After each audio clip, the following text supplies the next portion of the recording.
يا مساء الجمال على أحلى متابعين في الدنيا. هنعمل مع بعض النهاردة صدور الفراخ الباردة، بديل صحي لللانشون وبطريقة سهلة جدا. وأنا داليا، لو أول مرة تشوفيني اشتركي في قناتي على اليوتيوب، لايك وشير لو عجبك الفيديو. مع بعض هنبدأ نجهز وصفتنا.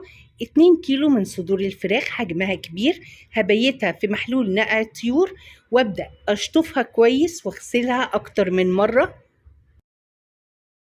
وهسيبها تصفي ميتها واجهز لهم تتبيلة في منتهى البساطة. بحتاج عدد 2 بصلة حجم متوسط، وقرن فلفل رومي مع فصين توم هقطعهم مكعبات صغيرة جدا. حتى التوم برضو هقطعه بالسكينة قطع صغيرة وانزل بيهم في شفشق الخلاط، وهضيف لهم نص كوباية حليب، معلقتين كبار زبادي، وما كانش متوفر عندي الزبادي فضفت معلقتين كبار من اللبن الرايب. والحليب والزبادي أو اللبن الرايب بيخلوا أنسجة الفراخ طرية جدا.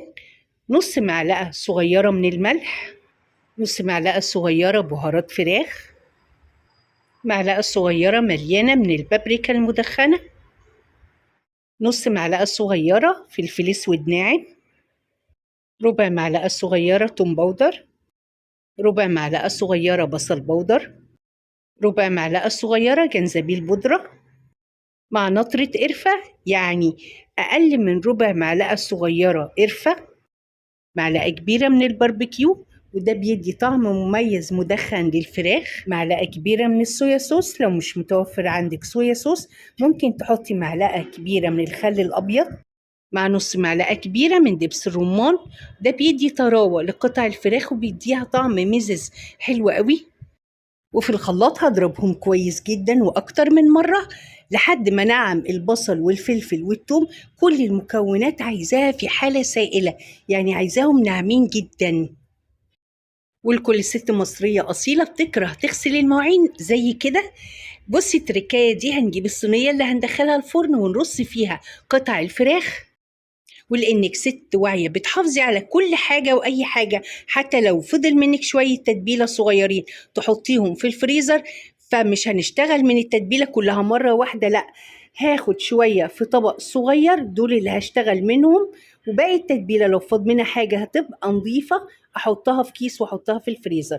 كده انا خدت شويه من التتبيله في طبق صغير، وبالفرشة هوزع التتبيلة على الفراخ كويس جدا واتأكد ان هي شربت من التتبيلة وغرقتها بيها. وبعد ما اخلص الوش الاولاني هديلها كمان وش تاني على نفس السطح ده عشان اتأكد ان التتبيلة غرقت قطع الفراخ كويس. او بعد كده هقلبها على الوش التاني وابدأ اعمل نفس الموضوع بالفرشة. هبدأ اوزع التتبيلة مرة واتنين لحد ما اتأكد ان الفراخ غرقانة في التتبيلة بتاعتها، واغطيها بالاسترتش واحطها في التلاجة واسيبها ليلة كاملة عشان تشرب من التتبيلة بتاعتها.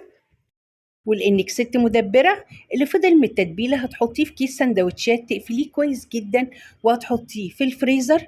لو في مرة مستعجلة وما عندكيش وقت تقدري تطلعيها من الفريزر تتبلي بيها وراك، تتبلي فرخة كاملة. التتبيلة دي خطيرة طعمها تحفة.